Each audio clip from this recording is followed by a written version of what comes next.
Lecture 7 है आज हमारा।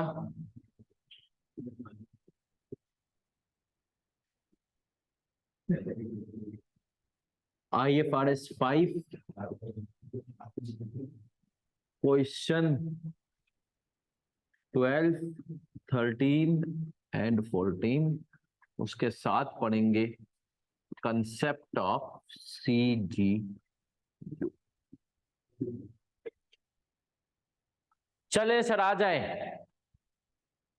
आज की क्लास में आने से पहले हमेशा की तरह पिछली पूरी क्लास को इंशाल्लाह रिवाइज करेंगे बच्चों, फिर आगे बढ़ेंगे। अब तक हमने जो पढ़ लिया था, क्या पढ़ा था अब तक हमने, जल्दी से जरा मुझे बता दें। क्या पढ़ा था हमने? मेजरमेंट में एक्सक्लूड हो गई थी क्या?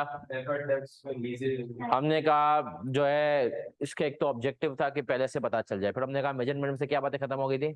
Defer tax, IS 19, IS biological acids, defer tax asset, लीजेस etcetera, ये सब हमने एक्सक्लूड कर दिए थे। फिर और आगे बढ़े थे और हमने क्या पढ़ा था, जल्दी बताएं सर। हमने पढ़ा था सर क्लासिफिकेशन। हम जब क्लासिफिकेशन करते हैं एज बायोलॉजिकल एसिड तो 5 बातें होनी चाहिए। पहली बात, इमीडिएट सेल पोजीशन में और सेल हाईली प्रोबेबल हो। तीसरा, कमिटमेंट हो मैनेजमेंट की तरफ से। चौथा, एक्टिव मार्केट। और 5वां, रेयर हो चांसेस के मैनेजमेंट बैकआउट होगी। सही है सर। फिर और आगे बढ़े थे और हमने पढ़ा था इनिशियली मेजर करते हैं आने से पहले रेलेवेंट IS IFRS के हिसाब से, और आने के बाद IFRS 5 में lower of fair value less cost to sell और कैरिंग अमाउंट। फिर आगे बढ़े थे और आगे बढ़ते हुए हमने पढ़ा था कि सर, हमने पढ़ा था कि इसमें जो इम्पेयरमेंट आ सकती है, जैसे भाई अगर आप कैरिंग अमाउंट पे लाए और फेयर वैल्यू कम थी तो फिर इसमें इम्पेयरमेंट है। इम्पेयरमेंट लाए तो आपने कहा सर इम्पेयरमेंट के बाद क्या होगा, हम उसको रिवर्स भी कर सकते हैं। अब स्टैंडर्ड कहता है रिवर्स करोगे IFRS 5 की इम्पेयरमेंट को भी, उससे पहले वाले को भी। रिवर्सल के वक्त में रूल याद रखना है कि रिवर्सल करते वक्त कौन सा रूल है, lower of historical carrying amount और fair value less cost to sell. Fair value less जब आप इम्पेयरमेंट की रिवर्सल कर रहे हो। जब आप जो है रीवैल्यूड एसेट में हो तो उसमें भी वही था कि जो लास्ट रीवैल्यूड अमाउंट थी और आपकी हिस्टोरिकल मतलब रीवैल्यूड अमाउंट और fair value less cost to sell. अब आगे आते हैं और हमने कहा था सर जब आप IFRS 5 से जा रहे हो IS 16 में या किसी भी स्टैंडर्ड में वापसी, उस टाइम पे ये लोअर ऑफ वाले रूल में थोड़ी सी चेंजेस थी। वो क्या थी, तब आ जाता था कि आप रिवर्सल के टाइम पे उसको लेके जाओगे वो हिस्टोरिकल कॉस्ट और रिकवरेबल अमाउंट के ऊपर। कल हमने इसके ऊपर सवालात देखे थे। अब हम आज सर मजीद आगे बढ़े और मजीद और शदीद आगे बढ़ते हुए हमने क्या पढ़ा है, जल्दी से बताओ। हमने पढ़ा था सर के डिस्पोजल ग्रुप और डिसकंटिन्यूड। डिस्पोजल ग्रुप छोटे से ऐसे, डिसकंटिन्यूड ऑप्शन पूरा सेगमेंट बंद कर रहे हो। अब इन दोनों की चेंजेस देखिए सर, दोनों के अकाउंटिंग ट्रीटमेंट में फर्क नहीं, लेकिन डिसकंटिन्यूड ऑपरेशंस में डिस्क्लोजर्स का अंबार आ जाता है। इसीलिए मैंने कहा था फर्क समझे। छोटा मोटा एक है, एक सेगमेंट आप बंद कर लें पूरा डिसकंटिन्यूड ऑपरेशन, उस सेगमेंट का एक प्रोसेस बंद कर लें डिस्पोजल ग्रुप। फिर मैंने आपको इसमें एक और बात मेरा बच्चा समझाई थी कि डिस्पोजल ग्रुप तो सेम है, एग्रीगेट वैल्यू पे हम देखते हैं। डिसकंटिन्यूड ऑपरेशन में भी अकाउंटिंग सेम है, लेकिन उसके ऊपर डिस्क्लोजर की रिक्वायरमेंट अप्लाई हो जाएंगी डिसकंटिन्यूड ऑपरेशन के अंदर। सही है सर। तो डिसकंटिन्यूड ऑपरेशन को इसीलिए मैंने कहा था जरा कॉन्सेप्चुअली समझना अलग है। अब हम आ जाएंगे और आज हम क्वेश्चन नंबर 12 करेंगे, 13 करेंगे, 14 और इंशाल्लाह आपको कॉन्सेप्ट ऑफ CGU भी देंगे, क्योंकि अब सर ये स्टैंडर्ड इख्तितामी मराहिल की तरफ बहुत तेजी से बढ़ रहा है। तो मेरे बच्चों, क्या आप लोग हमारे साथ हैं तो लिख दे CC ऑनलाइन वाले बच्चों। 11 नहीं कराया था मैंने, डिस्कस कर लिया था ना हमने। तो और क्या चाहते हैं आप लोग, क्या करें इसमें? वो देखें जो ये सवाल है ना डिस्कशन वाले ही हैं, इनको हम इसकी ड्राफ्टिंग के ऊपर हम आएंगे भी। थोड़े से आप लोग और तो बड़े हों तो मैं ड्राफ्टिंग की तरफ मेरा बच्चा आप लोगों को लेकर आऊंगा। अभी सर हम थोड़े से ड्राफ्टिंग वाली चीजें इंशाल्लाह आपको टेंशन ना लें, बहुत सारी चीजें हैं जिनके ऊपर आप कर लेंगे। सर खलील के आपको जो मिलेंगे, सर खलील के रिकॉर्डेड लेक्चर होते हैं और उनका वीकली वेबिनार होता है, ये फोर्टनाइटली वेबिनार होता है, समझे आप लोग? 15 दिन में वेबिनार होता है या वीकली उनका वो होता है।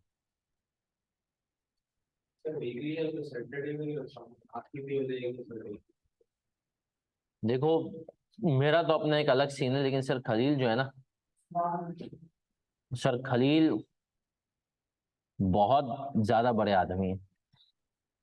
जो बंदा पीआईए का सीएफओ रह चुका हो, जो बंदा आईकेप का प्रेसिडेंट रह चुका हो, जिस बंदे ने अभी अपनी हाउसिंग सोसाइटी लॉन्च की हो माशाल्लाह, सही है, जो बंदा अभी है जिसने कंपनी को अक्वायर किया, हम सुनते हैं इंसान कंपनी को, मतलब कंपनी को अक्वायर करे, उस बंदे ने माशाल्लाह कंपनी को अक्वायर किया हुआ है। तो आप सोचें कि वो बंदा कुछ तो है। तो फिर वो बंदे के पास वैसे तो आजकल के रोज ही होते हैं, अगर आप लोग संडे को आए और सर खलील साहब बात करें कि सर आप अपनी कर दें सैटरडे को, तो आजकल मेरे ख्याल में शायद मैनेज इसलिए कर सकते हैं क्योंकि वो आजकल क्योंकि जॉब पे नहीं कर रहे ना कि अपना काम करें, तो ही इजियर, मतलब जब वो सीएफओ थे तब मसला था उनको। तो आ जाए सर, तो वो आप कर सकते हैं सैटरडे को, लेकिन आप लोग बात करें, मैं उनको ये बात नहीं कह सकता।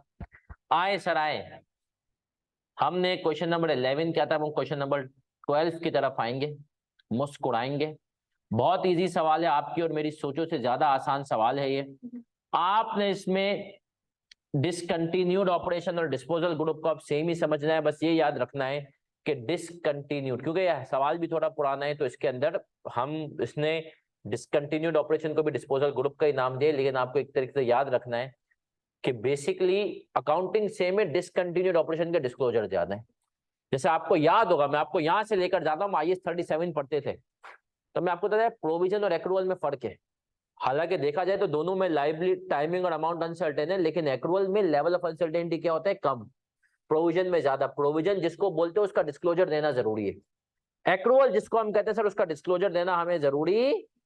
तो ये बात आपने मुझसे जिससे भी पढ़ा उसने आपको बताया होगा कि एक्रूअल का डिस्क्लोजर नहीं जाता, प्रोविजन का जाता है। तो यहाँ पर भी ऐसा है, डिसकंटिन्यूड ऑपरेशन, डिस्पोजल ग्रुप, बात अफेक्टिवली देखोगे एक ही है, लेकिन डिसकंटिन्यूड ऑपरेशन के ऊपर डिस्क्लोजर रिक्वायरमेंट बहुत है, डिस्पोजल ग्रुप के ऊपर डिस्क्लोजर रिक्वायरमेंट इतनी नहीं है। चलें सर बड़े आगे आ जाए सर, हम पढ़ रहे हैं और ये हमसे चिल्ला चिल्ला के कह रहा है, क्या कह रहा है, बीइंग दी फाइनेंशियल कंसिडरेंट। पहले सबसे पहले रिक्वायरमेंट पढ़ने की आदत डालेंगे। रिक्वायरमेंट है, पास पेपर का सवाल है पुराना, सही है सर। अब आ जाए सर, हमने कहा चल इसकी रिक्वायरमेंट मिक्स ही ऊपर। AFR का सवाल, मतलब एफ विंटर 2009, विंटर 2009, जब पता नहीं तो मैं स्कूल में क्या किस क्लास में क्या अटखलियां करते होगे, उस टाइम पे 8 नंबर का ये सवाल आया। Being the financial consultant of Insha Chemicals Limited, a listed company, you have been approached to advise on. Accordingly, you are required to explain how the following transaction should be disclosed in ICL's financial statement for the साल ended 30 June 2009 in accordance with IFRS. In a board meeting held on 1 January 2009, Board of Directors showed concern over the poor results of one of the company's cash generating unit, Lahore division. अभी आप cash generating unit के tension में ना पड़े, वो मैं आपको थोड़ी देर में समझाऊंगा। अभी आप समझे कैश जनरेटिंग यूनिट, आप समझे कि एक तरह से पूरा ग्रुप ऑफ एसेट्स है। It was principally decided that in the meeting that this division should be discontinued, मतलब ये बात कर रहा है कि discontinued ऑपरेशन की, सही है। अकाउंटिंग इसकी समझे डिस्पोजल ग्रुप की तरह ही है, बस डिस्क्लोजर रिक्वायरमेंट ज्यादा है। फिर कह रहा है ICL CEO announced the closure of LD Lahore division in a press conference held on 15 Feb 2009. He also informed that negotiations to sell the entire division are in progress and the sale is expected to be finalized within a few months. इसने कहा भैया कुछ ही महीनों के अंदर cell जो है finalise भी हो जाएगी, बढ़िया है। फिर क्या कह रहा है, He also informed that negotiations to sell the entire division are in progress and the sale is expected to be finalized within few months. On June 14, 2009, The CEO reported to the board of directors that negotiations with Bashir are proceeding well and disposal of LD is expected to materialize before 31 July 2009. However, it is estimated that assets would be sold at 95% of their fair value. Sir यहाँ पर सवाल ये है, क्या इसको हम classify कर देंगे हेल्ड फॉर सेल क्राइटेरिया के हिसाब से? सर क्या इमीडिएट सेल पोजीशन में है? यस सर, हम तो बेचने की बातें भी कर रहे हैं। 1 जनवरी साल खत्म होने से 6 महीने पहले बातचीत शुरू हुई और हमने कहा हाँ सर है, बिल्कुल हो जाएगा। और एक्सपेक्टेड है कि जो फेयर वैल्यू है उसके कितने में बिकेगा? अब सर एक्सपेक्टेड है, फेयर वैल्यू चल रही है 100 रुपए, लेकिन मार्केट पर हमने कहा 95 में बिक जाएगा। देखो बात मतलब होता है कि आप कहते हो कि यार 100 रुपए की चीज है मेरी, 100 रुपए में आने में शायद मार्केट, जैसे आप और मैं अगर अपना कोई घर बेचने जाए ना, तो जो हमारे हिसाब से मार्केट वैल्यू है ना, हमारे दिमाग में जो फाइनल प्राइस है, उसको आने में 3 से 6 महीने लग जाए। सही है सर, उस वैल्यू पे खरीदार मिलने में कितने महीने लगेंगे? लेकिन हो सकता है कि जो है अगर हम बोले 1 महीने में बेचना है तो हमें 5-10 रुपए कम में बेचना पड़े। तो वही कह रहा है, बशीर से बातचीत चल रही है और हो सकता है कंपनी 5-10 रुपए, तो हमें मुझे बताएं ईयर एंड पे मैं इसको किस पे मेजर करूंगा? Fair value less cost to sell 95% या किस पे? और फेयर वैल्यू किस पे करूंगा? सर मैं इसको वैल्यू करूंगा IFRS। देखो अब इसमें कोई अमाउंट नहीं दिए हुए, ये एक तरह से कॉन्सेप्चुअल सवाल था, तो मैं इसको ईयर एंड पे वैल्यू करूंगा fair value less cost to sell पे। क्या मैं यहां तक क्लियर हूं सर? तो मैंने कहा जब बिकेगी तब देख लेंगे कितने में बिकेगी, लेकिन ये क्राइटेरिया तो एक तरह से डिस्क्रिप्टिव कॉन्सेप्ट बिल्डिंग सवाल था, क्वेश्चन नंबर 12। क्या आपने कहा ये क्राइटेरिया मीट करता है, इसको IFRS 5 में क्लासिफाई हो जाना चाहिए। अब आते हैं सर, आ जाए एक बड़ी इंपॉर्टेंट चीज, मैंने आपको बताया था आज की क्लास बहुत इंटरेस्टिंग भी होने वाली है और आसान भी है, मुश्किल नहीं है। तो अब मैंने आपको बताया था कि सर कुछ एसिड्स ऐसे हैं, ये तो क्वेश्चन नंबर 12 डिस्क्रिप्टिव था, पेपर में वैसे सवाल नहीं आते। अब जो सवाल आते हैं वो मैं आपको बताऊंगा कैसे आते हैं। हम आ जाते हैं, फिर से सब बच्चे आ जाएं, जो हमारा हैंड आउट की समरी थी पहला पेज, उस पे आ जाते हैं। आ गए समरी पे? अब after classification as held for sale वाला पॉइंट में फिर से पढ़ने लगा हूं। It is measured at lower of carrying amount and fair value less cost to sell, however following assets are covered under other IFRSs are scoped out of measurement requirement of IFRS 5. Disclosure requirements still to be complied with. वही बात बोला, देखो disclosure वाली बातें apply होंगी, measurement apply नहीं करोगे। सही है। डेफर टैक्स एसेट्स नहीं करने, वो उसके हिसाब से देखेंगे। Assets arising from employ benefit उसके हिसाब से देखेंगे। Financial assets in the scope of IAS 39 IFRS 9 उनके। Non current assets at fair value model bracket में क्या लिखा है? IAS 40 fair value. IAS 40 कौन सा था? पढ़ा हुआ है FAR 1 में। क्या कहता है इन्वेस्टमेंट प्रॉपर्टी? अगर तुम्हें याद हो कि ना याद हो, क्विकली तो मैं रिवाइज कराऊंगा। Non fair value less point of biological asset पे भी अप्लाई नहीं होता।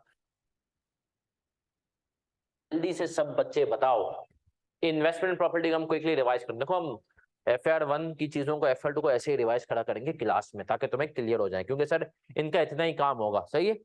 इन्वेस्टमेंट प्रॉपर्टी क्विकली रिवाइज सिर्फ 2 तरह के एसेट्स पे अप्लाई होता है। कौन कौन से? लैंड और बिल्डिंग। किस पर्पस के लिए ली हुई हो? कैपिटल एप्रिसिएशन, वैल्यू में इजाफा हो तो बेचेंगे, या रेंटल, जब तक नहीं बिकता क्या कमाऊंगा? रेंट, है ना सर।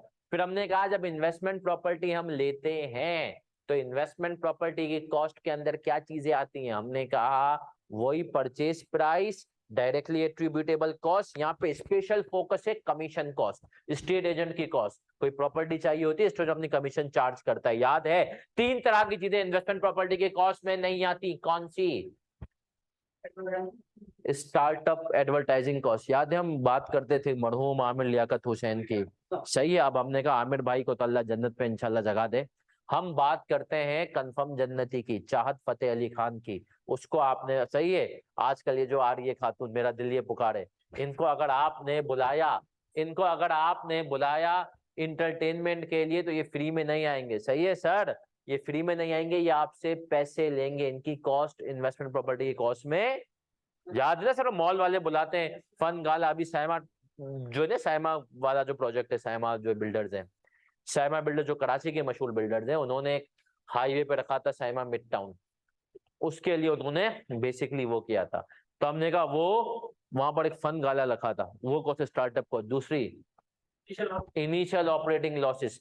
पैकेजेस मॉल लाहौर वालों ने पूरा मॉल बना दिया, 400 दुकानें। क्या सारी 400 दुकानें आज पहले दिन ही चले जाएंगी किराए पर? नहीं सर, कितनी जाएंगी? 80 चली गई। बाकी जो दुकानें हैं वो पूरा पहला महीना खाली रही, तो उनकी मेंटेनेंस वगैरह सब उनके जिम्मे में। इनिशियल लॉसेस ये भी कॉस्ट का हिस्सा नहीं बनते, ना स्टार्टअप कॉस्ट, एडवर्टाइजिंग कॉस्ट बनती है, ना इनिशियल ऑपरेटिंग कॉस्ट। तीसरी चीज क्या थी? Abnormal loss. इन्वेस्टमेंट प्रॉपर्टी बना रहे थे, हड़तालें हो गई, 1 महीने के लिए लेबर को फ्री में पैसे देने पड़े, इन्हें ये नहीं आती। फिर आगे बढ़े, इनिशियल इन्वेस्टमेंट प्रॉपर्टी का मॉडल क्या होता है हमारे पास? इनिशियल तो कॉस्ट पे ही मेजर करते हैं, सही है सर, कॉस्ट हमें पता है। सब्सिक्वेंटली या तो कॉस्ट या तो फेयर वैल्यू। और तुम्हें याद होगा वो इन्वेस्टमेंट प्रॉपर्टी कहता था वन मॉडल फॉर ऑल। अगर एक प्रॉपर्टी कॉस्ट पे रख रहे हो तो सबको कॉस्ट पे रखना है, एक को फेयर वैल्यू पे तो सबको। हो सकता है किसी प्रॉपर्टी की कॉस्ट ना निकले, फेयर वैल्यू ना निकले, तो कॉस्ट पे रखो, याद है? फिर मैं कहता था ये IAS 16 का छोटा भाई, आपको भी, जिन बच्चों ने मुझसे नहीं पढ़ा, आपके टीचर ने बताया होगा कि इन्वेस्टमेंट प्रॉपर्टी को 2 बेनिफिट हासिल हैं जो IAS 16 को नहीं थे।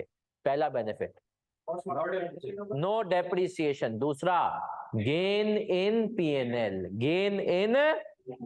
अब ये जो बात कर रहा है ना, ये कह रहा है देखो इन्वेस्टमेंट प्रॉपर्टी का अगर कॉस्ट मॉडल है तो मेजरमेंट IFRS 5 के हिसाब से, इन्वेस्टमेंट प्रॉपर्टी का अगर फेयर वैल्यू मॉडल है तो मेजरमेंट इन्वेस्टमेंट प्रॉपर्टी के हिसाब से, क्लासिफिकेशन IFRS 5 के हिसाब से। सही है सर? हमने कहा सुनिएगा, हमने कहा फॉर एग्जाम्पल 5 बच्चों को सिलेक्ट किया गया, 4 बच्चे नॉर्मल कराने के थे, 1 बच्चा बर्गर था। 4 बच्चे नॉर्मल कराने के थे, 1 बच्चा बर्गर था, सबको सिलेक्ट करके रख रहे हैं एक ही बिल्डिंग में। तो 4 बच्चे हमारी तरह, आपकी तरह मिडिल क्लास घराने के थे, उनको कहा तुम्हें कोई फैसिलिटी नहीं देंगे, वही पंखों में रहोगे सब कुछ। 1 बच्चा था, उसको कहा भाई रह तू भी बिल्डिंग में रह, लेकिन तुझे रखेंगे तेरी हैसियत के हिसाब से, AC वेसी सारे शश के। तो investment property fair value model को कहते हैं कि यार तू आ जा हमारे साथ, तू कहला तू भी non current asset held for cell, लेकिन हम अपनी लोअर ऑफ वाली लॉजिक तुझ पे अप्लाई नहीं करेंगे, तेरे ऊपर जैसे तू मेजर होता है वही अप्लाई होगा। सही है? अब आ जाए एक छोटा सा पॉइंट, अब यहां पर देखो तुम बड़ा कंफ्यूज हो गए। सर इन्वेस्टमेंट प्रॉपर्टी कहता है आप ईयर एंड पे फेयर वैल्यू मॉडल में प्रॉपर्टी को मेजर करोगे फेयर वैल्यू पे, फेयर वैल्यू पे करोगे या fair value less cost to sell पे? फेयर वैल्यू, याद रखो, fair value less cost to sell का वर्ड यहाँ पे यूज। तो ये कॉन्सेप्ट क्लियर है, पक्की बात है? तो आ जाए सर अब एक सवाल की तरफ आएंगे और वो सवाल आपको हो जाएगा क्लियर। रुकने आ जाएगा इस बात पे एग्जामिनर घर पे, इन्वेस्टमेंट प्रॉपर्टी प्रोडक्शन में यूज ही नहीं हो सकती, तो PP बन गया, इन्वेस्टमेंट प्रॉपर्टी नहीं है। सही है सर? किसके? आ जाए सर, आ जाए। क्वेश्चन नंबर 13 क्या कह रहा है? Exception of measurement criteria of IFRS 5। क्या कह रहा है? चिल्ला चिल्ला के ये शख्स हमें, generalized the about transaction if investment property is carried at fair value model A और B। इसने कहा, अब याद रखो जो A है वो IFRS 5 में फॉल करता है मेजरमेंट, जो B है वो IFRS 5 में फॉल नहीं करता। On 8 January 2006 the Ramshade company acquired an investment property for which ये which है, सॉरी ये थोड़ा सा अल्फाज का रदोबदल हो गया है। It paid ₹3 and incurred ₹1 lakh agency and legal cost। ये कौन सी कॉस्ट है? कैपिटलाइज करेंगे? यस सर, एजेंसी और लीगल कॉस्ट कैपिटलाइज होगी, इन्वेस्टमेंट प्रॉपर्टी का standard. The property is useful life was estimated at 20 साल थे, रेजिडुअल वैल्यू कितनी थी? 0। Its fair value at 31 December 2006 was estimated at ₹3.45 million and agency and legal cost to dispose of the property at that date were estimated at 167,500. 1 जनवरी को खरीदा, 31 दिसंबर को fair value भी, सब कुछ। अब कहता है on 1 जुलाई 2007 Ramsheet company decided to dispose of the criteria for being classified as held for sale were met on that date. When the property's fair value was rupees 3.5 million, agency and legal cost to dispose of the property were estimated at 1,60,000. On 1 October 2007, property was sold for a gross price of 3. With agency and legal cost of rupees 165 million. Journalize the above if carried at. अब sir आ जाए सबकी तवज्जो इधर, question number कर रहे हैं हम 13। Sir question number 13, सब बच्चे इधर, प्यारे प्यारे बच्चों, सवाल को एक दफा आपने अच्छे से पढ़ना है, मुझे बताना है। सर प्रॉपर्टी मैंने खरीदी कितनी की थी? 3.1 की प्रॉपर्टी खरीदी और उसके ऊपर 1 लाख रुपए किसके दिए? तो क्या एंट्री बनाऊंगा? इन्वेस्टमेंट प्रॉपर्टी डेबिट ते सूदी दारा कितने से कितना हो गया? एज सिंपल 3.62 मिलियन, 3.2 मिलियन, 3.1 और 1 लाख का हमने खर्चा किया उसके ऊपर। फिर आगे आए सर, अब आगे आते हुए 3.4 क्यों भाई नहीं सो रहे हैं? आए सर आए, फिर हमने कहा आगे आए, हमने कहा कौन सा मॉडल यूज कर रहे हैं? Cost model. क्या यूज कर रहे हैं? सबकी तवज्जो इधर, अब हम यूज करने लगे हैं कॉस्ट मॉडल के। देखो ये एनपी तो चाहे कॉस्ट मॉडल हो चाहे फेयर वैल्यू मॉडल हो, दोनों में सेम आएगी। अब कॉस्ट मॉडल में फेयर वैल्यू को आप ऐसे ही इग्नोर करते हैं जैसे जिंदगी में लोगों ने आपको किया, सही है सर। और फेयर वैल्यू मॉडल में हम इंपॉर्टेंट लगते हैं फेयर वैल्यू को। तो अब आ जाते हैं सर 31 दिसंबर पे आते हैं। 31 दिसंबर ईयर कौन सा था?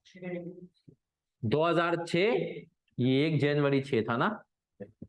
अब सब बच्चे बोर्ड पे देखेंगे मेरा बच्चा, 31 दिसंबर 6 को क्या एंट्री बनाएंगे? Depreciation expense debit, accumulated depreciation. Life कितनी थी? 3.2 डिवाइडेड बाई 20,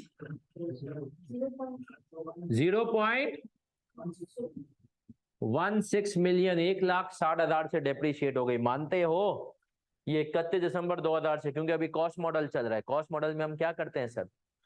डेप्रीसिएशन लगते हैं, जैसे IAS 16 चलता है वैसे ये भी चलता है। फिर आ गया है, कुछ पूछना चाह रहा है बेटा? फेयर वैल्यू मॉडल, ये कौन सा मॉडल है? भूल गए? FAR 1 खत्म, tata bye bye. Cost model में क्या होता है, अभी पूरा हमने रिवाइज किस लिए कराया? कॉस्ट मॉडल में IAS 16, जो IAS 16 बोले वैसा। अब आ जाओ सर 30 जून 2007 जब हम इसको क्लासिफाई कर रहे हैं हेल्ड फॉर सेल, उससे पहले भी तो डेप्रीशिएट होगा। तो मुझे बताएं 6 महीने की डेप्रीसिएशन कितनी आई?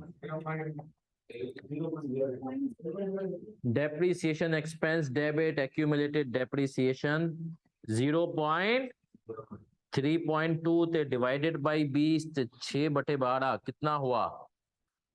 आसान है क्या? अब हमने कहा कि सर यहां तक आप पहुंच गए, मानते हो? अब आप इसको क्लासिफाई कर रहे हो हेल्ड फॉर सेल होने से पहले, क्लासिफाई होने से पहले देखो कि कहीं इंपेयर तो नहीं हो रहा। इंपेयरमेंट के लिए जरूरी है मेरे पास इस दिन की वैल्यू इन यूज गिवन हो, गिवन है? नहीं सर। तो मुझे बताएं इस दिन कितने से ट्रांसफर होगा non current asset held for cell?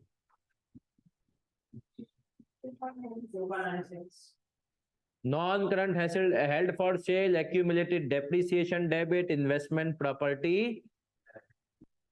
Sir ये टोटल कॉस्ट है 3.2, एक्यूमुलेटेड डेप्रीसिएशन 0.24, कैसे आया? 0.16 से 0.08। मान गए? जान गए? Non current asset held for cell 2.9 मानते हो? अब आ गए हम IFRS 5 में, और IFRS 5 आते हुए कहता है मेजर करो भैया किस पे? कैरिंग अमाउंट और फेयर वैल्यू लेस। तो अब सब बच्चे मुझे बताएं कि कैरिंग अमाउंट कम है या fair value less cost to sell. 1 जुलाई 2007 को फेयर वैल्यू कितनी थी?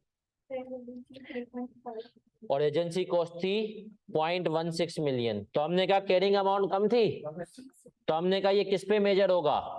क्योंकि IFRS 5 कहता है हमें चिल्ला चिल्ला के कि भाई मेरे पास आने के बाद मेजर करोगे लोअर ऑफ कैरिंग अमाउंट जो कि थी 2 और फेयर वैल्यू लेस तो 3.5 माइनस 0.16 3. तो हमने कहा ये लोअर थी, इसी पे रखेंगे। फिर 1 अक्टूबर को क्या दुर्घटना हुई? बेच दिया। और कितने पे बेचा ये बताओ? 3.7। तो सूदी दारे में कितने पैसे आए? ये कह रहे हैं हमसे चिल्ला चिल्ला के कि भैया तुमने बेच दिया 3.7 में, और एजेंसी और लीगल कॉस्ट कितने की लगी? तो नेट पैसे सूदी दारे में क्या कहूंगा कितने आए? 3.7 माइनस 0.165 535। तुम्हारे पास non current asset held for sale कितने का था? तो बाकी क्या हो गया? Gain on disposal 0. मानते हो? हाँ जी। तो हमने कहा अगर आप मान गए तो हमने कहा आप जान गए, और अगर आप मान और जान गए तो हमने कहा ये सवाल यहां तक हो गया। क्या हम क्लियर है मेरा बच्चा? लेकिन ये कौन सा पार्ट है? कॉस्ट वाला। 1 मिनट रुक जाए, एक साथ में कॉपी करने का टाइम दूंगा, रुके जरा। कॉस्ट वाला पार्ट तो आपको क्लियर हो गया। अब आते हैं रीवैल्यूएशन या फेयर वैल्यू। अब हमने कहा फेयर वैल्यू मॉडल में याद रखना कि ये चिल्ला चिल्ला के कहता है कि देखो तुम्हारे साथ आ तो रहा हूं बट मैं तुम में से नहीं हूं, मेरे अपने उसूल हैं, और उसूल मतलब मैं मेजरमेंट करूंगा इन्वेस्टमेंट प्रॉपर्टी के हिसाब से ही मेरी मेजरमेंट होगी। सही है सर? तो सब बच्चे अब इधर देख लें। अब ये जरा समझने वाली चीजें हैं प्यारा प्यारा बच्चा। पहली एंट्री तो वही रही। अब ये डेप्रिशिएट होगा फेयर वैल्यू मॉडल में? नहीं। लेकिन 31 दिसंबर को क्या रीवैल्यू हो जाएगा? Yes sir. 31 दिसंबर को हमने इसको अपने पास रिकॉर्ड किया हुआ था, पहली एंट्री सेम है 3.2 की। अब बताओ कितने पे चल रहा है? और कॉस्ट टू सेल कितनी थी? कुछ करेंगे उसका कॉस्ट टू सेल का? नहीं सर, क्योंकि इन्वेस्टमेंट प्रॉपर्टी कहती है फेयर वैल्यू पे मेजर करो मुझे, fair value less cost to sell पे नहीं। तो प्यारा बच्चा मुझे बताओ कितने पे होगा? इन्वेस्टमेंट प्रॉपर्टी डेबिट 31 दिसंबर 2006 पे फेयर वैल्यू गेन PNL में रिकॉर्ड होगा 3.45 थे माइनस 3.2 0. मान गए? अब सब बच्चे इधर देखेंगे, कॉपी नहीं प्यारा प्यारा बच्चा, इधर इधर इधर बोर्ड पे। फिर मैं मजीद आगे बढ़ूंगा और हमने कहा हम आ गए 30 जून। अब क्लासिफाई कर रहे हैं, उससे पहले भी इसको फेयर वैल्यू पे मेजर करा हमने। 30 जून 2000 उस दिन हमने कहा फेयर वैल्यू कितनी थी?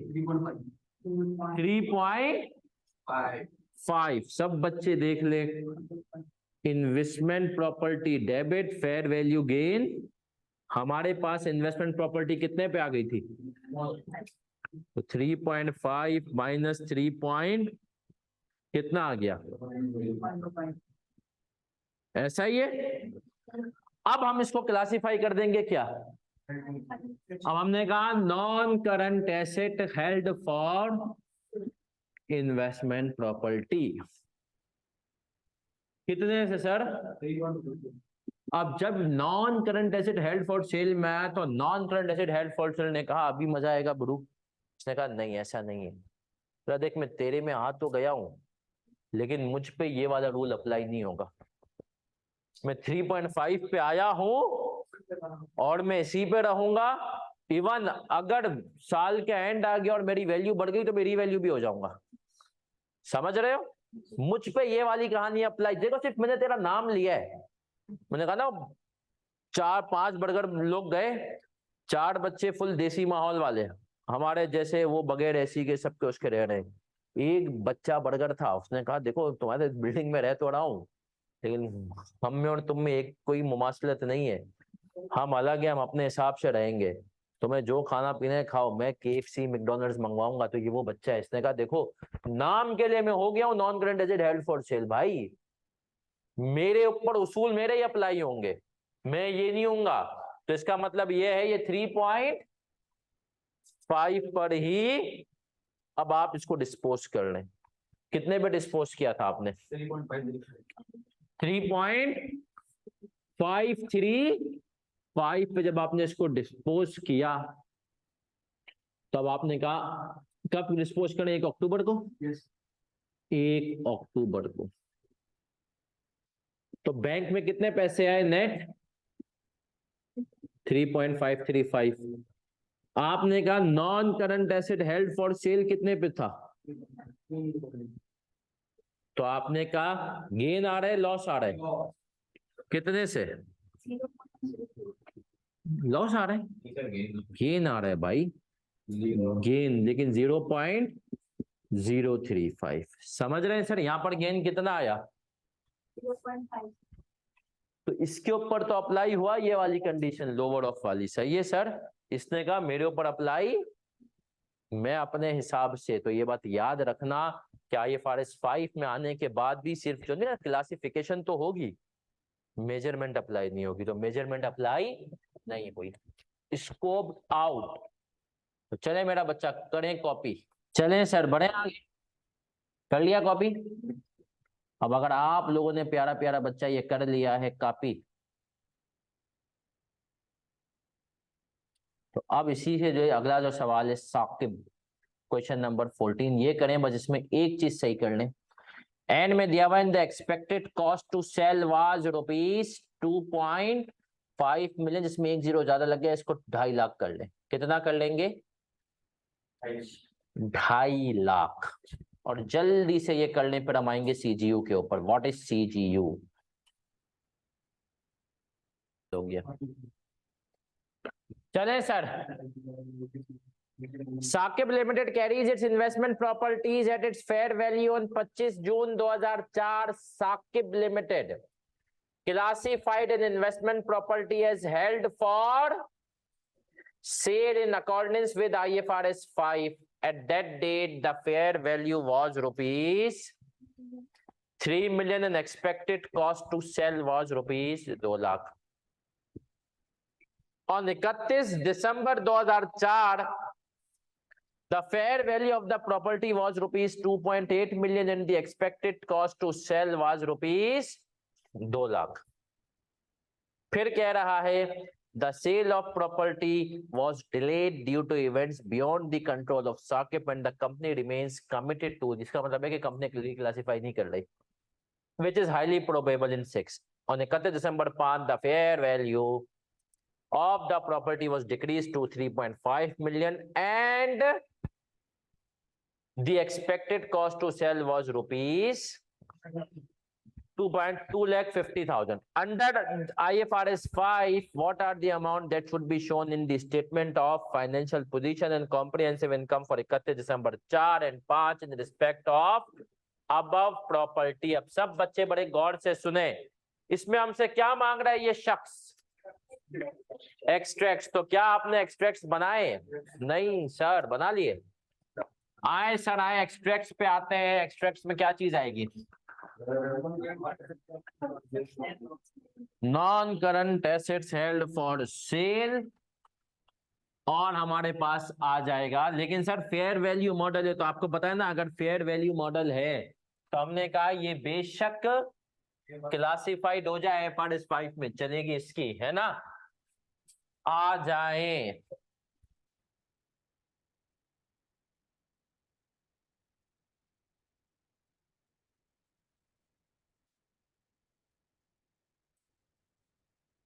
फर्ग्यूसन के सेक्शन बी और सी सबसे मशहूर सेक्शन है लेट सिटिंग के लिए। लेकिन सर देखे ना, वही बात मैं भी आपको एक एग्जांपल दे रहा हूँ कि प्रैक्टिकल लाइफ से, non current asset held for sale Ferguson Karachi के सेक्शन बी और सी मतलब सबसे मजबूत सेक्शन है कि इनमें लेट सिटिंग बहुत है। लेकिन इनमें भी अगर कोई ऐसा बंदा आ जाए जो इसका स्ट्रॉन्ग रेफरेंस हो, तो फिर किसी का बाप लेट सिटिंग नहीं करा सकता। अब मैं आपको एग्जांपल देता हूँ, हम लोग थे, ऑडिट चल रहा था, अब एक लड़का पार्टनर का बेटा, पार्टनर का वो आ गया। अब जॉब इंचार्ज भी थोड़ा चौड़ा था, उसने कहा मैं इसको लेट सिटिंग कराऊंगा।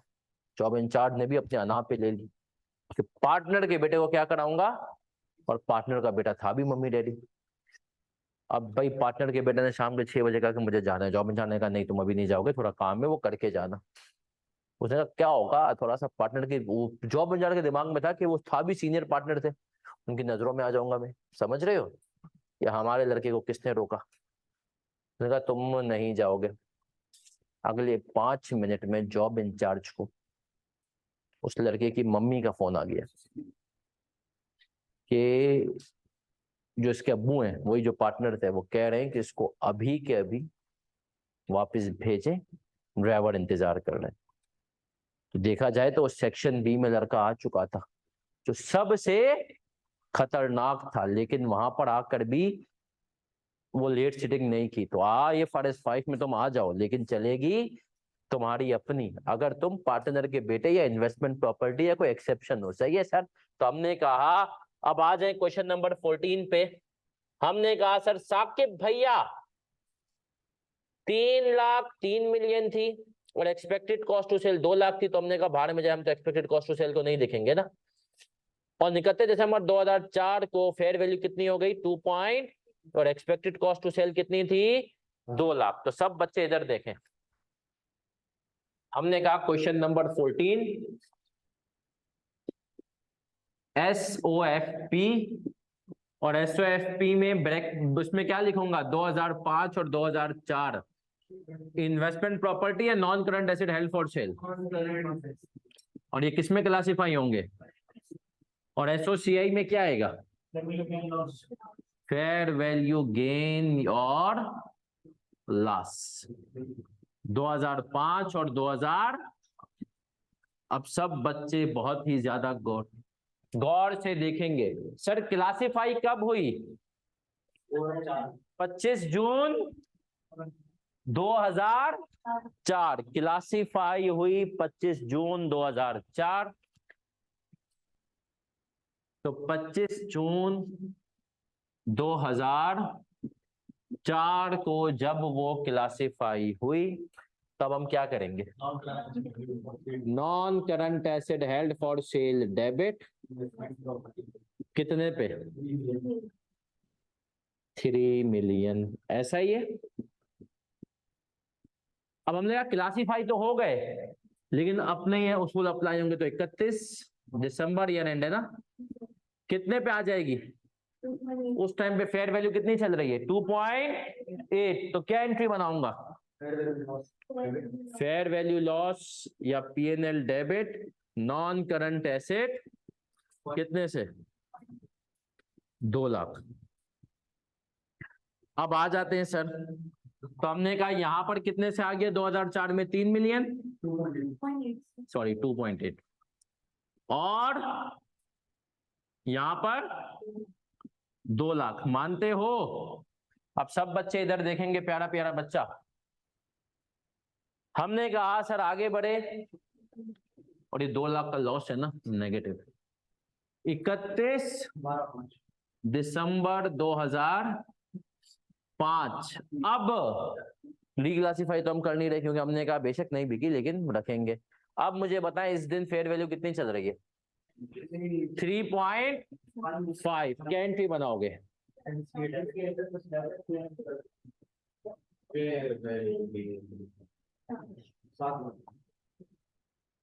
कितना हो गया? तो सर याद रखें, क्या याद रखेंगे कि सर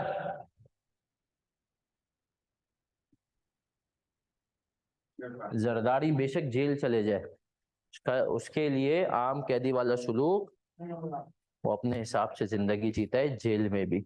शाहरुख जतोई भले कुछ भी हो जाए, वो जेल में भी अपने हिसाब। तो ये सारे एग्जाम्पल है तुम्हें याद आए कि IFRS 5 में आने के बाद भी भाई आ तो गए हैं लेकिन चलेंगे अपने हिसाब से। ठीक है बच्चा, बढ़ जाए आगे अगर ये आपने बिल्कुल सही किया है तो, क्योंकि अब मैं आपको एक कॉन्सेप्ट देने वाला हूं और वो कॉन्सेप्ट बहुत इंपॉर्टेंट है, बड़े ही गौर से। क्योंकि सर देखिए, अच्छा मैं आपको यहाँ पर एक और बात समझा दूं। सर हम टॉपिक इंशाल्लाह खत्म करते जाएंगे, आगे बढ़ते जाएंगे। तो आपको बस एक बात का ख्याल रखना है, क्या कि सर टॉपिक खत्म होते होते आपने एक तो खत्म नहीं हो जाना, सही है। दूसरी बात, हम मिक्स मैं ना अब इसमें देखें इम्पेयरमेंट को, मैं ये नहीं कहूंगा कि यार ये चीज हम इम्पेयरमेंट की बात करेंगे, इम्पेयरमेंट की चीजें भी अब आपको समझा दूंगा, अब साथ साथ करते जाएंगे। क्योंकि अगर हमने ये कहना ये चीज इसके बाद, ये चीज उसके बाद करेंगे तो अब बात नहीं आती है। हाँ, जहां बहुत जरूरी है वहां पर मैं आपको बात का इंतजार कराऊंगा, मैं कहूंगा बेटा बात के लिए रुक जा। लेकिन जहां पर जरूरी नहीं हुआ, मैं कहूंगा बेटा बात बात को छोड़, जो होगा अभी होगा। तो क्या हम बढ़ जाएं आगे? Yes sir. अब हम आगे आते हैं और हमने कहा सबकी तवज्जो इधर। अब आते हैं सर, क्योंकि यहाँ पर बात हो रही है डिसकंटिन्यूड ऑपरेशन की भी, डिस्पोजल ग्रुप की भी, डिसकंटिन्यूड पूरा सेगमेंट बेच दिया ना, तो यहीं पे एक कॉन्सेप्ट आएगा और वो मैं कॉन्सेप्ट पूरा आपके दिमाग में इंशाल्लाह अभी बिठाऊंगा। वैसे तो वो इम्पेयरमेंट में कवर होगा, जिन बच्चों ने ऑलरेडी इम्पेयरमेंट का लेक्चर कवर कर लिया है वो तो टाटा बाय बाय, मतलब वो पार्टी बचा सकते हैं। लेकिन जिन बच्चों ने इम्पेयरमेंट का लेक्चर अभी कवर नहीं किए हैं तो वो यहाँ पर कॉन्सेप्ट समझेंगे कैश जनरेटिंग यूनिट का। किसका? पहले तो ये समझेंगे इसकी जरूरत क्यों आई IS 36 को डिफाइन करने की। आप सब सुनिएगा, सिंपल अल्फाज में ये हमने कहा केनिस का एक कैंपस है, ये एक कमरा है, ये एक ऑडिटोरियम है। सर केनिस ने कहा ये कुर्सी पड़ी हुई है, आप जहां जहां घरों पे बैठे, आपके घर में सपोज करें जहां आप बैठे वो कुर्सी वो है जो कि कैंपस की कुर्सी है। वो कैंपस कहता है कि यार जब हम एसेट की रिकवरेबल अमाउंट निकालते हैं तो रिकवरेबल अमाउंट में दो चीजें आती हैं, fair value less cost to sell और वैल्यू इन। अब बोला यार वैल्यू इन यूज बाज मर्तबा एक सिंगल एसेट की निकालना बहुत मुश्किल काम है। क्या जरशाम आप निकाल सकते हैं कि ये कुर्सी कुछ भी करके कैनिस को कितना कैश कमा के देगी? कपिल ये एसी का निकाल सकते हैं कि कैश वैल्यू इन यूज कैसे कमा देगी? हम ये शायद निकाल पाए कि ये पूरा ऑडिटोरियम कितना कैश कमा कर दे सकता है, कि भाई इतनी क्लासेस होंगी उसकी फीस का ये हिस्सा। लेकिन हम जो है ये नहीं निकाल पाएंगे कि एक पर्टिकुलर एसेट कितना कैश कमा कर। तो ये प्रैक्टिकल मजबूरी थी कंपनीज के साथ। कंपनीज ने कहा यार तुम कहते हो कि हम इम्पेयरमेंट टेस्टिंग करें, अब इम्पेयरमेंट टेस्टिंग अगर हर एसेट की करने लगे तो हर एसेट की फेयर वैल्यू तो निकल जाएगी, वैल्यू इन यूज अकेले, क्योंकि बाज मर्तबा बहुत सारे एसेट मिलके कैश जनरेट कर रहे होते हैं। तो भाई सिंगल एसेट की इम्पेयरमेंट निकालना बहुत मुश्किल है, स्पेशली एक कंपनी के एनवायरनमेंट में। तो वहां पर IS 36 ने कहा कि एक कॉन्सेप्ट लेकर आते हैं जिसका नाम क्या है, कैश जनरेटिंग यूनिट। अभी मैं आपको इसका कंसेप्ट दूंगा, फिर आएंगे आगे। इधर देख लो, cash generating unit standard define करता है small group of assets, small group of assets capable of generating कौन से flows? Cash flows independent of other units of entity. फिर मैं इसको कनेक्ट भी करूंगा IFRS 5 के साथ। इसने कहा ये cash generating unit small group of assets है, इसको स्मॉल और स्मॉलेस्ट कह दें। सबसे छोटा ग्रुप ऑफ एसेट्स है, केपेबल है जनरेट करने के क्या, कैश फ्लोज, जो कि हमने कहा बाकियों से अलग है। मानते हो? Yes sir. अब सुन लेना इधर, सबकी तवज्जो इधर। ये आपको यूं समझ में नहीं आएगा, इसका सिंपल अल्फाज है, मैंने अपना मतलब निकाला है। पूरी कंपनी को बंद कर दो, इसको जिंदा रखो, ये कैश कमा के देगा। पूरी कंपनी को बंद कर दो, इसको जिंदा रखो, ये कैश कमा कर देगा। KNS में सबने कहा सब टीचर्स को निकाल दो, मुनीर शफी को रखो, कैश कमा कर देगा। तो मुनीर शफी KNS के लिए क्या है? Cash generating unit. समझ रहे हैं सर? हमने कहा आई और कंपनी के एग्जाम्पल यूनिलीवर, मैं आपको कहना यूनिलीवर क्योंकि मैंने जॉब की है, तो यूनिलीवर रटी हुई है मुझे कंपनी बिजनेस वाइज। तो सर यूनिलीवर में सबसे पहले होम केयर, उन्होंने कहा जो तुम्हारे घर की केयर के लिए चीजें इस्तेमाल होती हैं, जैसे कि सर्फ एक्सेल। आज भी यूनिलीवर दावा करता है कि हर 10 में से 5 घरों में सर्फ एक्सेल यूज होता है, 3 घरों में एरियल और 2 घरों में बोनस और सनलाइट। सही, बाकी को तो बोलते हैं कि है ही नहीं कुछ। फिर पर्सनल केयर, ये यूनिलीवर का सबसे बड़ा सेगमेंट है। वो चीजें जो कि आपके जिस्म पे अप्लाई होती हैं, जैसे साबुन, जैसे शैम्पू, जैसे क्रीमें। सही है सर? ये सारी चीजें किस में आ जाती हैं? Personal care. तीसरा सेगमेंट है फूड्स। तो चौथा है रिफ्रेशमेंट्स। क्या है? अब सब सुनना, मैं पुराने सेटअप के ऊपर, नए सेटअप में यूनिलीवर ने भी टी को अलग कर दिया है, उसको अलग से एक्टारा के नाम से कंपनी बना दी है यूनिलीवर का हिस्सा, बट अलग कर देते। होम केयर, कौन सा केयर? सर्फ एक्सेल और डोमिक्स, है ना? डोमिक्स मर्दों को पता ना हो, बताओ, खवातीन को जरूर पता होगा, है ना सर? पता है क्या होता है डोमिक्स? बर्तन नहीं धोते, टॉयलेट धोते हैं। हाँ, बर्तन धोने। पर्सनल केयर, पर्सनल केयर क्या होता है सर? बस लक्स फौरन याद है तुम्हें? Lux, life boy, head and shoulder, बेटा उसका है। इसका क्लियर फॉर PNG का कॉम्पिटिटर, क्लियर हो गया यार। पेंटीन, सनसिल्क, और जल्दी बताओ सनसिल्क के साथ और क्या है? हमने कहा जो भी, बहुत पॉन्ड्स, ग्लो एंड लवली, सब इसमें आ गए। फूड्स के अंदर इनके 2 बड़े ब्रांड है, लफान। सही है सर? अच्छा, रिफ्रेशमेंट्स के अंदर इटसेल्फ 2 चीजें आती है। पहली चीज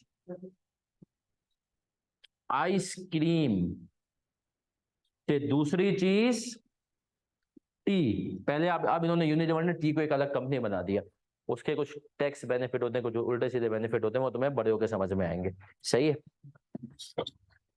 टी को अलग कंपनी बना दिया, चाय हो गई अलग। सही है?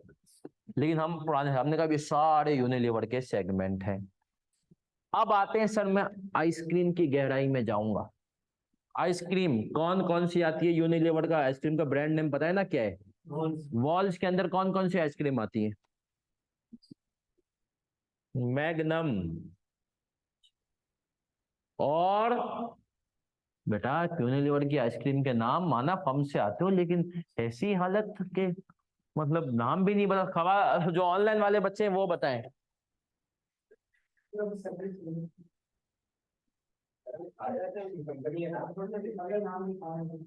बताएं भाई।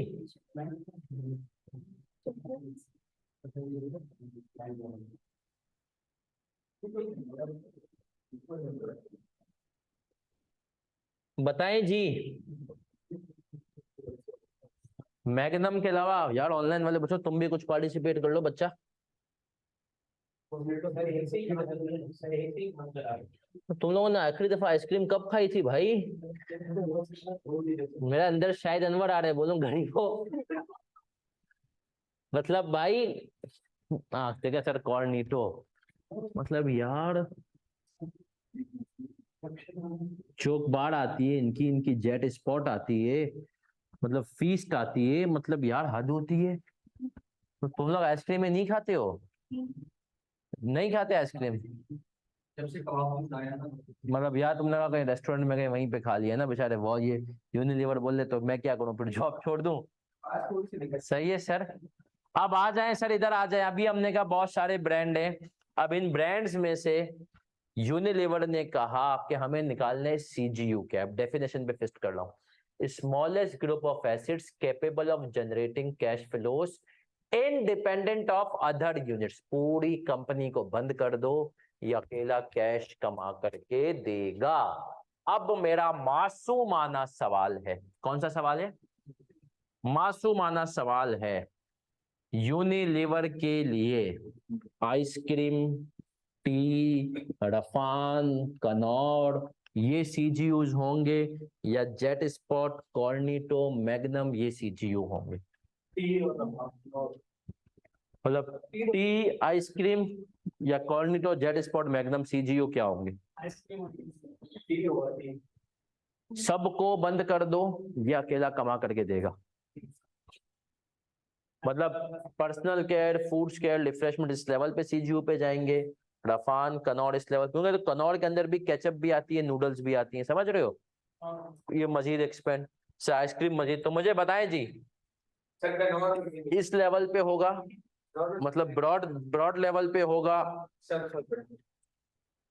ऑनलाइन वाले बच्चों सबको छोड़ो, और आसान बता रहा हूं, आइसक्रीम टी सीजीयू है या मैग्नम, कॉर्निटो, जेट स्पॉट ये अलग अलग सीजीयू है? हाँ भाई, आइसक्रीम और टी। ऑनलाइन वाले बच्चों जल्दी बाबा जल्दी। मैग्नम के साथ मैग्नम, जेट स्पॉट। सर हमने कहा पूरी कंपनी को बंद कर दो ना, सब बंद हुए।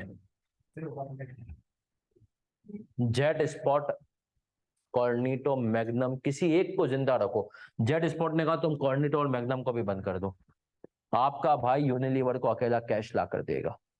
जेट स्पॉट खाने वाली आवाम भी अभी जिंदा है। तो जेट स्पॉट क्या कह रहे हैं? स्मॉलेस्ट ग्रुप, सीजीयू की क्या है? सबसे छोटा ग्रुप हो जो कि आपको कैश जनरेट करके दे रहा हो। तो जब सबसे छोटा ग्रुप कैश जनरेट करके दे रहा है, उसको हम क्या कहेंगे? Cash generating unit.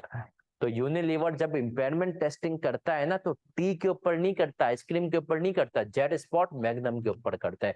Z spot के अलग एसिड्स हैं, मैग्नम के अलग है। तुम लोग इंशाल्लाह भी ऑडिट्स पे जाओगे, कोई किसी जैसे एमएनसी वगैरह में कहीं बड़ी कंपनी में जाएगा, तो देखेगा पूरा एक अलग सेगमेंट होता है कि ये नूडल एरिया है, ये अलग एरिया है कि ये मायोनीज एरिया है। मैं फूड्स फैक्ट्री में था यूनिलीवर में, तो हमें पता होता था ये नूडल एरिया है, ये मायोनीज एरिया है, ये आपका जो है कस्टर्ड एरिया है, ये केचप एरिया है, समझ रहे हो? तो हमें ये एरियाज हर जगह बटे हुए होते हैं, वो एरिया के अपने एसिड्स हैं।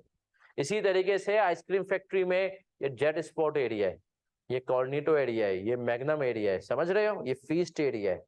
तो हर उसकी अलग मशीनें है भाई। तो बोलते हैं सबको बंद कर दो, फीस्ट अकेला कहता है मैं कमा कर दूंगा। सही है सर। तो हमने कहा सीजीयू का कॉन्सेप्ट समझ में आया। सीजीयू वजूद में क्यों आए? क्योंकि बाज मरतबा एक एसिड की वैल्यू न्यूज निकालना मुश्किल है, तो बोला सही है क्लब कर दो, लेकिन क्लबिंग किस लेवल पे करें? स्मॉलेस्ट लेवल पे। स्मॉलेस्ट लेवल क्या बना? Jet spot. क्या मैं क्लियर हूं? पक्की बात है?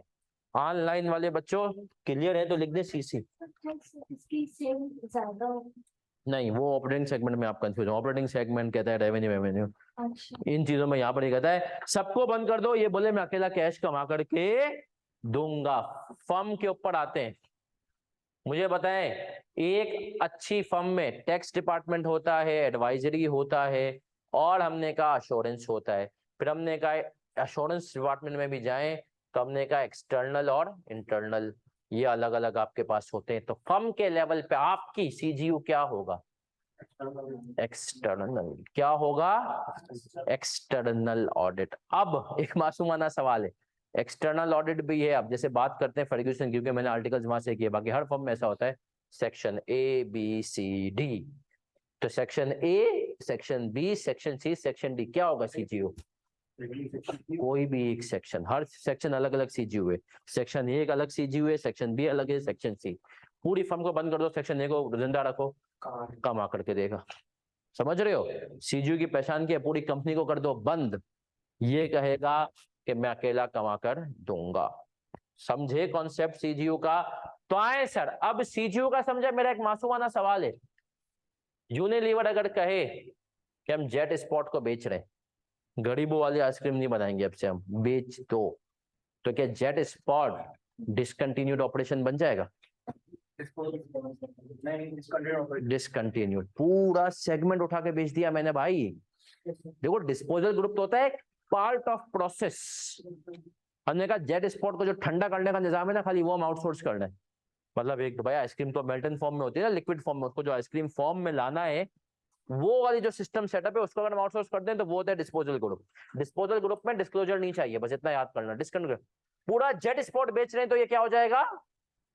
अब अगर कंपनी कहे कि हम अपने पूरा सीजीयू बेच रहे हैं तो वो क्या हो जाएगा? Discontinued operation. याद रखना, CGU is always discontinued operation. सही है? अब सुनना सुनना, क्या एक सब्सिडरी सीजीयू हो सकती है हमारी?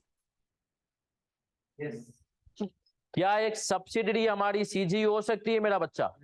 Yes sir. आपको पता है यूनिलीवर की एक सब्सिडरी है, उसका एक नाम है फतेह अली केमिकल्स। सर आपके और मेरे घर में, मतलब मेरे घर में तो पता नहीं कौन सा सर्फ आता है, मुझे पता भी नहीं, सही है, लेकिन जो आपके घर में, किस किस के घर में सर्फ एक्सेल आता है? आता है, सब आते हैं, सब ट्राई करते हैं सर। अगर जो आपके घर में सर्फ एक्सेल आता है, यूनिलीवर का एक और कॉन्सेप्ट याद रखें, इसको हम कहते हैं व्हाइट लेबलिंग। क्या कहते हैं? White labelling. व्हाइट लेबलिंग होता है, यूनिलीवर के पास जाएंगे ना, वो कहते हैं वी आर मार्केटिंग कंपनी। हम कौन सी कंपनी है? बोलते हैं हमें बनाने का शौक नहीं है, हमें बेचने का शौक है, हमें बेचने आता है। सही है सर? यूनिलीवर कहता है हम बेचने के माहिर हैं, हम बनाने के माहिर। यूनिलीवर का तरीका कार वारदात के, किसी भी मुल्क में जाते हैं, वहां पर देखते हैं कि हमारा ये प्रोडक्ट दुनिया भर में हिट है, क्या इस मुल्क में फिट है? हाँ फिट है, लेकिन हम अभी इसके ऊपर अपना कैपिटल एक्सपेंडिचर नहीं लगा रहे, खरीदारी नहीं कर रहे। ढूंढते हैं पूरे मुल्क में कौन है जो ये बना सकता है हमारे लिए, उसको पैसे देंगे, अच्छे पैसे देंगे, बनाएंगे, लेकिन एक शर्त रखेंगे, तुझे बेचना है under white label. What do we mean by white label? बनाएगा तो ठप्पा हमारा होगा, खबरदार। जो तेरा यूनिलीवर, मैं आपको एग्जांपल देता हूँ कौन कौन से प्रोडक्ट व्हाइट लेबल में इस वक्त बना रहा है। उनके जो दो मशहूर प्रोडक्ट, अब तो एक खैर चला गया इनके पास, एक और मतलब बेच दिया, Surf Excel. Fateh Ali chemical जब पाकिस्तान में आए तो Surf Excel was worldwide hit. इन्होंने कहा पाकिस्तान में भी ये चलेगा, लेकिन हम फिर भी, इन्होंने बड़ी कंपनी थी, इन्होंने कहा हम तो भैया अपना पैसा नहीं लगाएंगे, तो किसका लगाएंगे? बोला हम पार्टी ढूंढते हैं।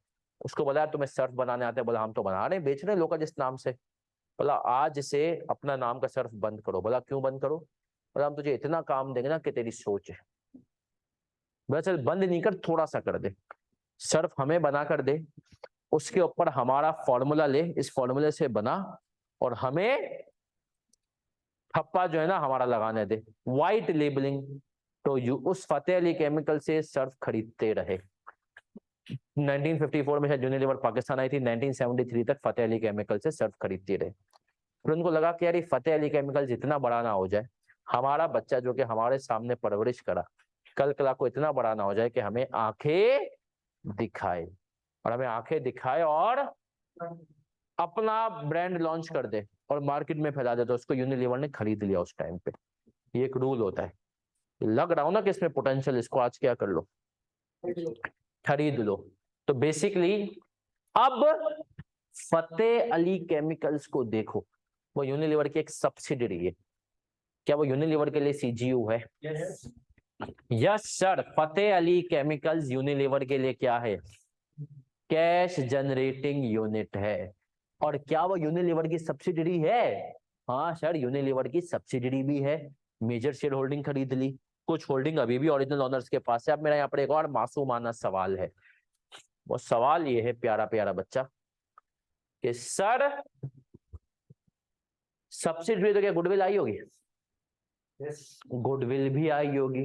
इसका मतलब है सीजीओ के अंदर हो सकता है कि गुडविल भी हो, सीजीओ के अंदर हो सकता है गुडविल भी हो। क्या मैं यहां तक आपको समझा पाया हूं अपनी बात?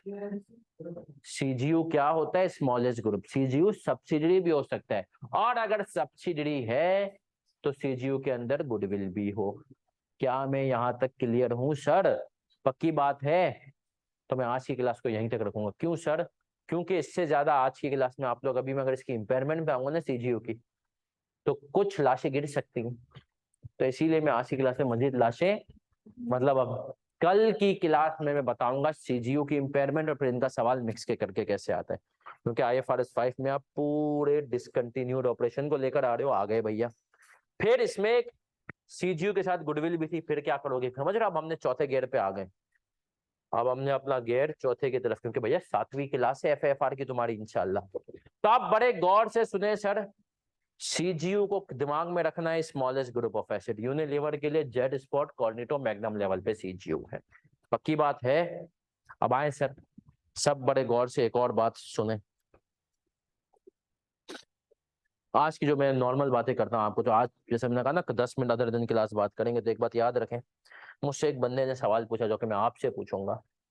डिफरेंस बताएं सेल्स एंड मार्केटिंग में। क्या होता है डिफरेंस सेल्स हम और मार्केटिंग में? आपसे, क्योंकि देखो यूनिलीवर में बहुत सारे, मेरा इंटरव्यू हुआ था, फिर कभी बताऊंगा, 50 मिनट के इंटरव्यू में सिर्फ मार्केटिंग की बातें हुई हैं मुझसे। तो कहा गया कि डिफरेंस बताएं सेल्स एंड मार्केटिंग में।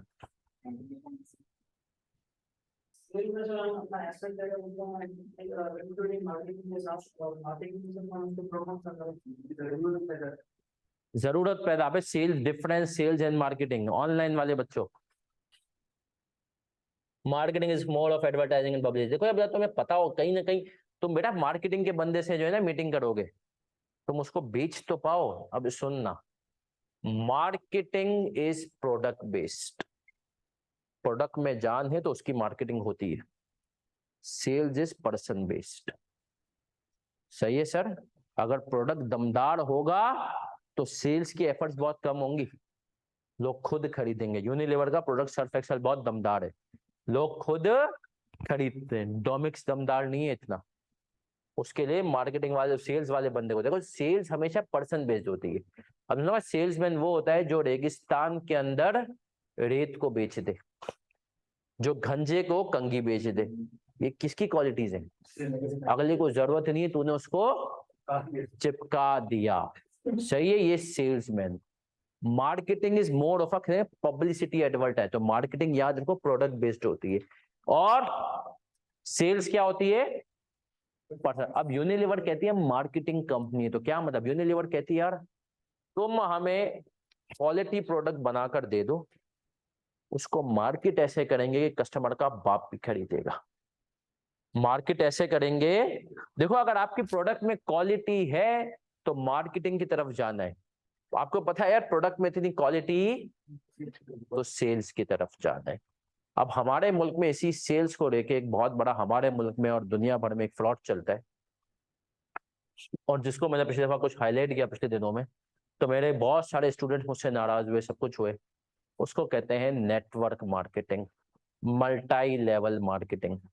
वो केस आपने सुना होगा, तुम मेरे से प्रोडक्ट खरीदो, उसके बाद वो प्रोडक्ट आगे 3 लोगों को और बेचो, फिर 3 को, सुनिए पिरामिड स्कीम, पॉन्जी स्कीम कहते हैं। सर ये जो चीज है ये सिर्फ बेवकूफ बनाने की स्कीम है। इसमें लोगों को इतना, एक बहुत बड़ा कहने को मोटिवेशनल स्पीकर है दुनिया भर का, लेकिन उसको, वो इंडियन है, सोनू शर्मा, उसका काम ही यही है। वो बेसिकली, अब सर इसमें मैं आपको बता दूं, जो शुरू के जो लोग होते हैं ना वो तो कमा ले, नीचे का बंदा कभी कमा नहीं पाता है। मेरे बहुत सारे स्टूडेंट्स के साथ इसमें हुआ है धोखा। मतलब मैं 500 वाली चीज कपिल को बेच रहा हूँ 5000 में, और कपिल को लालच दे रहा हूँ, कपिल अगर तूने तो 5000 में चीज खरीद ली ना, अब तू उसको मार्केट में बेच, कुछ भी कर, तेरी वजह से व्यूज कर। तूने अगर जरशाम को, सती को, रेहान को बेच दी ना ये 3 चीजें 5-5 हजार में, तो इन तीनों की सेल्स के ऊपर 500 तुझे मिलेंगे। सती ने आगे 3 को और बेची तो उन 3 में से भी कपिल 100 रुपए तुझे मिलेंगे। उसने आगे 3 को बेचे तो 10 रुपए तुझे और मिलेंगे। अब कपिल को डॉलर ही डॉलर नजर आ रहे हैं कि सारे मेरी तरफ डॉलर आ रहे हैं। शुरू वाले से 500, फिर 100, फिर 50, समझ रहे हो। अब इसमें क्या होता है, लोग आपके दुश्मन बन जाते हैं। मैंने कुछ दोस्त इसमें गए, मुझे फोन किया, मैंने कहा देखिए यार आज के बाद से मुझे फोन नहीं करना, अगर इसी काम के लिए करना है। मैंने कहा देख तू तो फंस गया, तू चाहता है मैं भी फंसूं। मैंने कहा माजरत। मैंने कभी अकेले में बैठ के सोचना। मैंने कहा देख तू इस चीज से जल्दी नहीं निकला ना तो सारी दोस्तियां टूट जाएंगी। मैंने कहा फ्रॉड स्कीम है, सही है। फॉर एवर आपके पास लिविंग के नाम से और एक दो और कंपनी जिनके नाम से ये चलती है, प्रॉपर प्योर फ्रॉड है।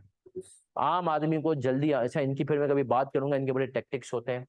बड़ी गाड़ियां दिखाना, बड़े बड़े इवेंट्स करना, उसमें सूट बूट पहन के जाना, ये शो करना कि मेरे पास तो टूर करना। अबे भाई उधार के पैसे तू मलेशिया जा रहा है सिर्फ ये दुनिया को शो करने के तूने इससे इतना।